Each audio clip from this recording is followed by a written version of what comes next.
ಸ್ನೇಹಿತರೆ ನಮಸ್ಕಾರ. ಕೋಲಾರ ತಾಲೂಕು ನರಸಾಪುರ ಹೋಬಳಿ ದಾನವಳ್ಳಿ ಗ್ರಾಮದಲ್ಲಿ ಕಳೆದ 3-4 ವರ್ಷಗಳ ಹಿಂದೆ ಒಂದು ಘಟನೆ ಆಗಿತ್ತು. ಆ ಘಟನೆ ಏನಪ್ಪ ಅಂದರೆ, ಮುಜರಾಯಿ ಇಲಾಖೆಗೆ ಸೇರಿದ ದೇವಾಲಯದೊಳಕ್ಕೆ ದೀಪೋತ್ಸವ ಸಂದರ್ಭದಲ್ಲಿ ದಲಿತರು ಪ್ರವೇಶ ಮಾಡಿದರು ಅನ್ನೋ ಒಂದೇ ಒಂದು ಕಾರಣಕ್ಕಾಗಿ ಈ ಒಂದು ದೇವಾಲಯದಲ್ಲಿ ಘರ್ಷಣೆಗಳಾಗಿತ್ತು.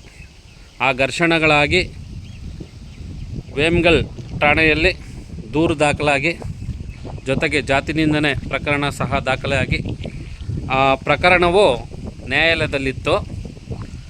ಪ್ರಕರಣ ನ್ಯಾಯಾಲಯದಲ್ಲಿದ್ದಾಗ ಈ ಒಂದು ದೇವಾಲಯ ನೋಡ್ರಿ, ಆಗಿನ ಕಾಲದಲ್ಲಿ ಶಿಥಿಲಗೊಂಡಿತ್ತು. ಅಂದರೆ 3-4 ವರ್ಷಗಳಿಂದ ಶಿಥಿಲ ಆಗಿತ್ತು. ಈಗ ಈ ದೇವಾಲಯ ಜೀರ್ಣೋದ್ಧಾರ ಆಗ್ತಾಯಿದೆ. ಅಂದರೆ ಮುಜರಾಯಿ ಇಲಾಖೆಯಿಂದ ಅನುದಾನ ಪಡ್ಕೊಂಡು ದೇವಾಲಯ ಜೀರ್ಣೋದ್ಧಾರ ಮಾಡಲಾಗ್ತಾಯಿದೆ. ಈಗ ಬಹುತೇಕ ಕಾಮಗಾರಿ ಪೂರ್ಣಗೊಂಡಿದೆ. ಅಂದರೆ ದೇವಾಲಯದ ಕಾಮಗಾರಿ ಸಂಪೂರ್ಣ, ಅಂದರೆ ಸಣ್ಣ ಪುಟ್ಟ ಕೆಲಸಗಳು ಬಾಕಿ ಇದೆ, ಇನ್ನು ಉಳಿದಂತೆ ಎಲ್ಲನೂ ಮುಗಿದಿದೆ. ಈಗ ಈ ದೇವಾಲಯ ಏನು ಸಾರ್ವಜನಿಕ ಪ್ರವೇಶಕ್ಕೆ ಮುಕ್ತವಾಗಲಿದೆ. ಈ ನಿಟ್ಟಿನಲ್ಲಿ ನಾವು ಗಮನಿಸ್ಬೋದು, ಕಳೆದ 3-4 ವರ್ಷಗಳಿಂದ ಈ ದೇವಾಲಯದ ಒಂದು ಪರಿಸ್ಥಿತಿ ಯಾವ ರೀತಿ ಇತ್ತು, ಈಗ ಹೇಗಿದೆ ನೋಡಿ. ತುಂಬ ಚೆನ್ನಾಗಿ ಮಾಡಿದೆ ಮುಜರಾಯಿ ಇಲಾಖೆಯಿಂದನೂ. ಈ ಒಂದು ವಿಚಾರದಲ್ಲಿ ಕೋಲಾರ ಶಾಸಕರಾದಂತಹ ಡಾಕ್ಟರ್ ಕೊತ್ತೂರು ಜಿ ಮಂಜುನಾಥ್ರವರು ಹಾಗೂ ವಿಧಾನ ಪರಿಷತ್ ಸದಸ್ಯರಾದಂಥ ML ಅನಿಲ್ ಕುಮಾರ್ ಅವರು ಈ ಒಂದು ದೇವಾಲಯದಲ್ಲಿ ದಲಿತರು ಮುಕ್ತ ಪ್ರವೇಶ ಮಾಡ್ಬೋದು, ಜೊತೆಗೆ ದಾನವಳ್ಳಿ ಗ್ರಾಮದಲ್ಲಿ ಶಾಂತಿ ನೆಲೆಸೋದಕ್ಕೆ ಅವರು ನಡೆಸಿದಂಥ ಒಂದು ರಾಜಿ ಸಂಧಾನನೇ ಕಾರಣ ಆಗಿದೆ ಅಂತ ಕರ್ನಾಟಕ ಸಮತಾ ಸೈನಿಕ ದಳದ ಜಿಲ್ಲಾ ಉಪಾಧ್ಯಕ್ಷರಾದಂಥ ದಾನವಳ್ಳಿ ಬಿ ಹನುಮಂತಪ್ಪ ಅವರು ನಮ್ಮ ಜೊತೆ ಇದ್ದಾರೆ. ಈಗ ಅವ್ರು ಹೇಳಿದಂತೆ ಈ ದೇವಾಲಯ ಈಗ ಮುಜರಾಯಿ ಇಲಾಖೆದು ಉದ್ಘಾಟನೆಗೆ ಸಿದ್ಧವಾಗಿದೆ. ಸರ್ ನಮಸ್ತೆ. ನಮಸ್ತೆ ಸರ್. ಜೈ ಭೀಮ್. ಜೈ ಭೀಮ್ ಸರ್.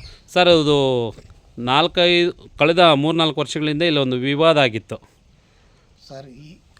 ವಿವಾದ ಆಗಿತ್ತು. ಈಗ ಸುಖಾಂತ್ಯಗೊಂಡಿದೆ, ದೇವಾಲಯ ಜೊತೆಗೆ ಉದ್ಘಾಟನೆಗೆ ಸಿದ್ಧವಾಗಿದೆ ಅಂತ ಹೇಳ್ತಾ ಇದ್ದಾರೆ. ಸರ್ ಹೆಂಗನ್ನಿಸ್ತದೆ ಇದು? ಸರ್, ಇಲ್ಲಿ 3-4 ವರ್ಷಗಳಿದ್ದನು ಬಹಳಷ್ಟು ನಾವು ಊರಿನಲ್ಲಿ ತೊಂದರೆಗಳನ್ನು ಅನುಭವಿಸ್ತಾ ಇದ್ವಿ. ಕಾರಣ ಸರ್ವಣೀಯರಿಗೂ ಮತ್ತು ದಲಿತರಿಗೂ ಇಲ್ಲಿ ಮಾತುಕತೆನೇ ಬೇರೆ ಬೇರೆ ಆಗಿಬಿಟ್ಟಿತ್ತು. ಆ ಒಂದು ಮಟ್ಟದಲ್ಲಿತ್ತು. ಇದನ್ನು ಮನಗಂಡಂತಹ ಸುಮಾರು 3-4 ಹಳ್ಳಿ ಜನನ ಸೇರಿಸಿದ್ದೀವಿ ನಾವು. ಸುಮಾರು ಸರಿ ಸೇರಿಸಿದ್ರು, ನಮ್ಮ ಪ್ರಯತ್ನ ವಿಫಲವಾಗಿತ್ತು. ಕಾರಣ ಎಷ್ಟೇ, ಒಬ್ಬರು ಸೇರಿದರೆ ಒಬ್ಬರು ಸೇರ್ತಾ ಇರಲಿಲ್ಲ. ಆವಾಗ ಏನಾಯಿತು ಅಂತೇಳಿದ್ರೆ, ನಮಗೆ ನಮ್ಮ ಆತ್ಮೀಯರು ಆಗಿರ್ತಕ್ಕಂತಹ ಸನ್ಮಾನ್ಯ ಶ್ರೀ ತೋರಣಕಬ್ಬಿಗಳ್ಳಿ ಟಿ ನಾರಾಯಣ ಸ್ವಾಮಿಯವರು ಮತ್ತು ನಮ್ಮ ಸೊಸೈಟಿ ಅಧ್ಯಕ್ಷರು ಆಗಿರ್ತಕ್ಕಂತಹ ನರಸಾಪುರ ಸೊಸೈಟಿ ಅಧ್ಯಕ್ಷರು ಆಗಿರ್ತಕ್ಕಂತಹ ಕಲ್ಲಳ್ಳಿ ಮುನರಾಜಣ್ಣವರು, ಕಲ್ಲಳ್ಳಿ ಅಂದರೆ ಕಲ್ಲಳ್ಳಿ ಮುನರಾಜಣ್ಣವರು ಬಹಳಷ್ಟು ಶ್ರಮಪಟ್ಟು ಇದನ್ನು ಬಿಡಲೇಬಾರ್ದು, ಈ ರೀತಿ ಇದನ್ನು ಆಗೋದಕ್ಕೆ ಸಣ್ಣ ಹಳ್ಳಿ, ಇದನ್ನು ಮಾಡಬಾರ್ದು, ಇದನ್ನು ಈ ಥರ ಎಲ್ಲ ತೊಂದರೆ ಆಗ್ತಾಯಿದೆ, ಮುಂದಿನ ದಿನಗಳಲ್ಲಿ ಇವರು ತುಂಬ ಕಷ್ಟ ಅನುಭವಿಸ್ತಾರೆ ಅಂತಕ್ಕಂಥದ್ದನ್ನು ಮನಗಂಡು ನಮ್ಮನ್ನು ಬಿಡಲಿಲ್ಲ ಸ್ವಾಮಿ. ಅವರು ನಮ್ಮನ್ನು ಸಾಥ್ ಕೊಟ್ಟರು.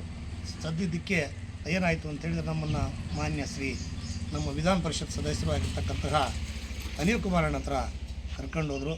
ಅವ್ರ ಹತ್ರ ನಮ್ಮ ನೋವುಗಳನ್ನು ನಾವು ಹೇಳ್ಕೊಂಡ್ವಿ. ಈ ಥರ ಹಿಂಗಾಗಿದೆ, ಪರಿಸ್ಥಿತಿ ಈ ಮಟ್ಟಕ್ಕೆ ಹೋಗಿದೆ ಅಣ್ಣ ಅಂತೇಳಿದೆ.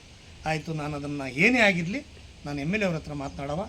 MLA ಅವರು ನಮಗೆ ಒಳ್ಳೆಯವರಿದ್ದಾರೆ, ಅದನ್ನು ಸೇರಿ ನಾವು ಏನೋ ಮಾಡಿ ಇದನ್ನು ಕಾರ್ಯ ತಂದು ಇದನ್ನು ಮುಗಿಸೋಣ ಅಂತಕ್ಕಂಥ ಭರವಸೆ ಕೊಟ್ಟಿದ್ದರು.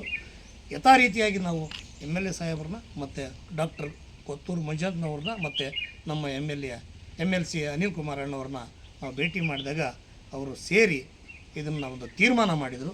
ನೀವು ಏನೂ ಬೇಕಾಗಿಲ್ಲ, ಇದು ನಾವು ಯಾವ ರೀತಿ ಹೋಗಬೇಕಂದ್ರೆ ಒಂದು ಅಣ್ಣ ತಮ್ಮಂದ್ರ ಬಾಂಧವ್ಯದಿಂದ ಹೋದ್ರೇ ನಾವು ಜೀವನ ಮಾಡೋಕ್ಕೆ ಸಾಧ್ಯ.